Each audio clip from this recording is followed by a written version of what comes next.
while she's doing that, I will introduce her. This is Madeline Dietrich, and Madeline has worked as a professional musician and music educator for 30 years, specializing in stringed instruments.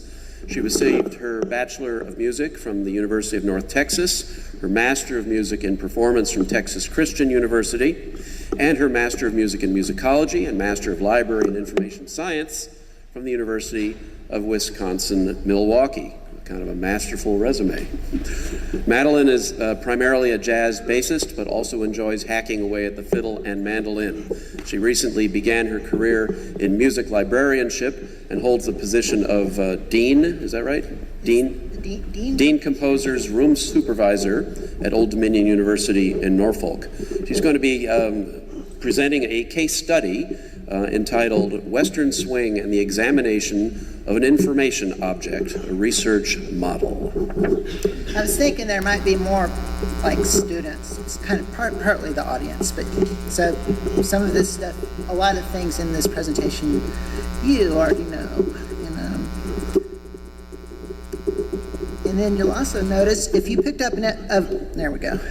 If you picked up one of my handouts, I put a little survey on the front of it. This is my first professional presentation, and I would love your feedback about anything, and just email me. Like when you go to a Chinese buffet and you get a to-go box and you stuff it with as much as you can fit into that styrofoam box. And that's what I did with this presentation. And I'm gonna try to remember my password. Yeah. And some of that Chinese food is overdone. Some of it's underdone. And some of it stinks. So.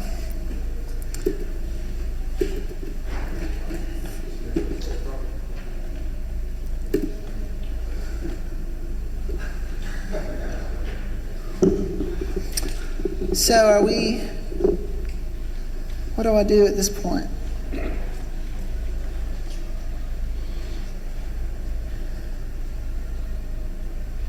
I was a strings teacher, but I also played gigs. I hung out in North Texas and down in Houston and Galveston and worked as a bass player. And anytime I brought up Western Swing to the people I was playing with, horn players, they never heard of it, and they sure have never heard of any of the musicians. And I was thinking, why not? Well, because they don't teach anything about it in the jazz history canon and academia. So that kind of gave me a chip on my shoulder, and that is the basis for this as well. So I'm going to rifle through a lot of these. Basically, we're taking a single object, a single 78 record, and we're seeing what evidence can be employed to understand an object and different approaches. Okay, so my assertion, Western Swing is jazz. So let's listen to some Western Swing.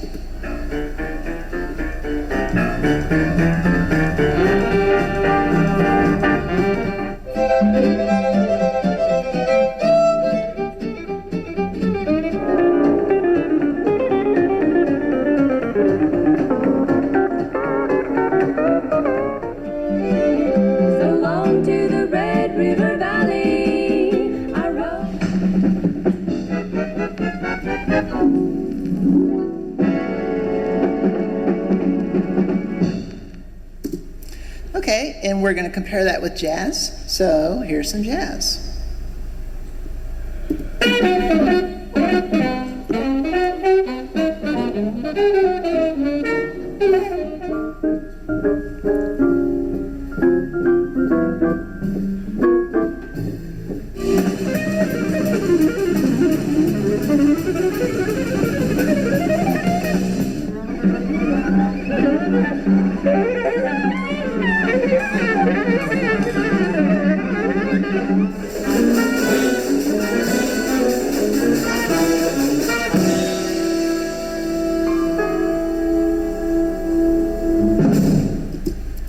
so what do you think? Is it jazz? Well, we need to, if we're going to state our opinion, we need to prepare to do it for a company of people that know their stuff. I put academic audience, but I considered the audience here among the world's experts in this subject.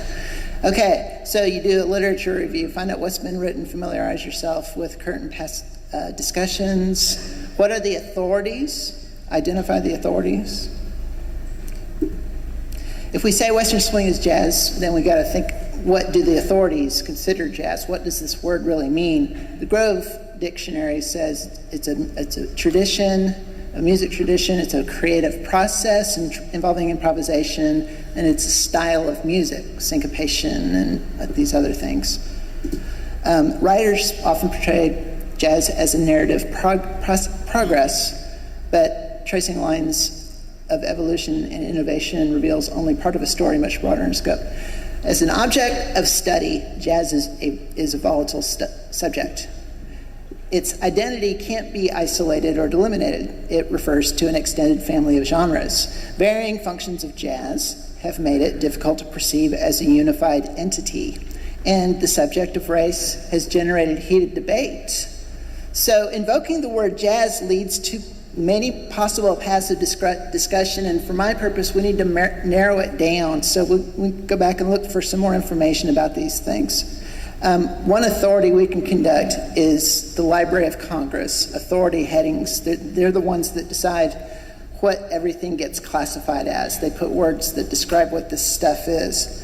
And this is the subject authority heading for the word jazz. And I don't think you can see it very well, but it shows 10 narrower terms under the broad heading of jazz, and it includes swing music, and it includes Western swing, which I was delighted to see, so that means there's some acknowledged relationship. Here is their authority record for Western swing, and we can see that it's a subheading for country music and jazz. So I was kind of happy to see that. Another authority, the Grove Dictionary that we mentioned earlier when we defined jazz. What is swing? A quality attributed to a jazz performance. It's the name given to a jazz style. What is Western swing? A hybrid form of American country music, incorporating jazz. So, swing is a quality of jazz and a style of jazz. It's jazz. Western swing is merely country music that incorporates jazz. We can further narrow our focus to the 20s and 30s and hot jazz, a term used to describe early jazz, qualities of excitement, passion, and intensity. And then from Carey's wonderful discography, regarding Western swing bands, those that displayed swing tendencies or those that showed a linear development and growth from a traditional Western or string band into a hot jazz-oriented group. Note, the term Western swing wasn't used until the early 40s. Music we'll be talking about is mostly from the 30s. So as we compare hot jazz and hot string band music, keep in mind improvisation, the use of syncopation, that it draws on blues a lot, the cyclical form of the music, and the element of swing. So here is some examples of what is described with labels jazz. The authority says this is jazz. So.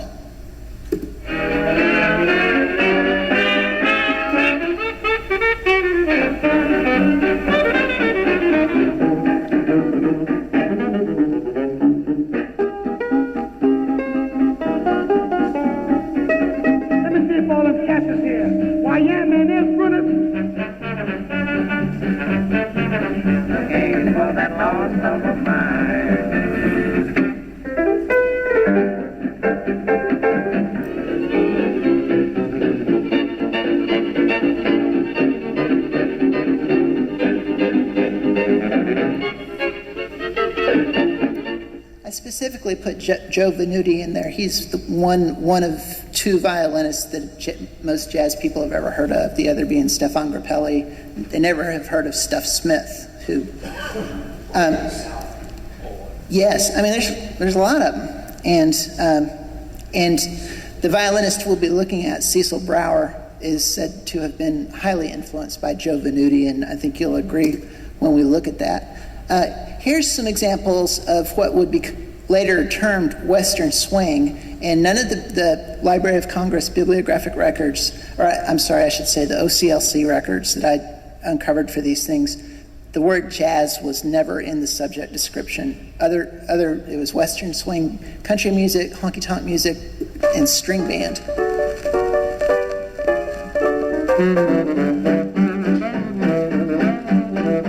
It's not jazz.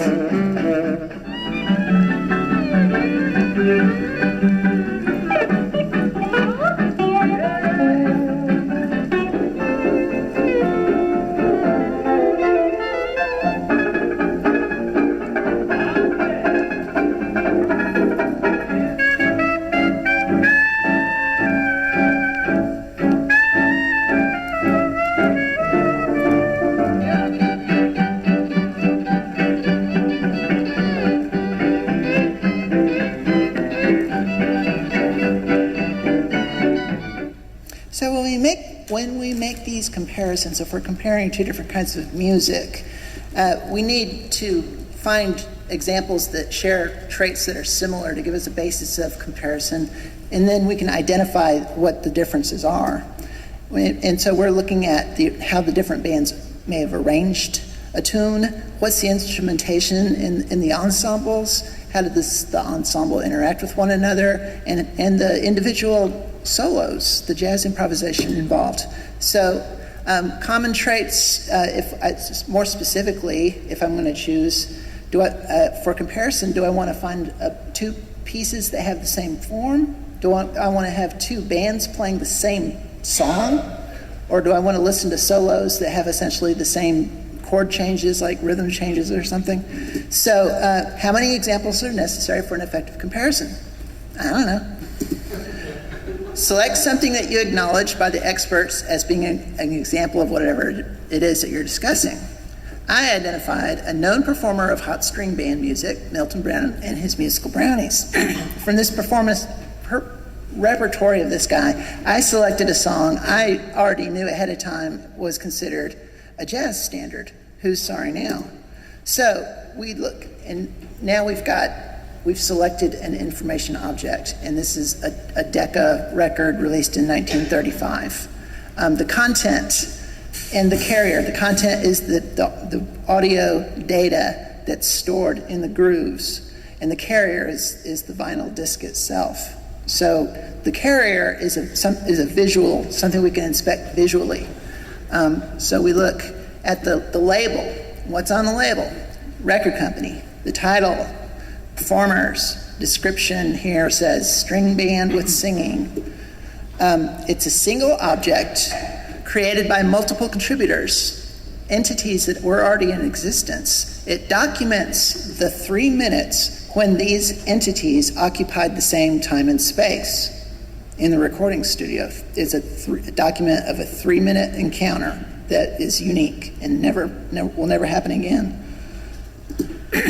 And so here's my little diagram of that. And when I gave this talk the other day, somebody objected, well, you've got this on a Cartesian plane, and it's okay you can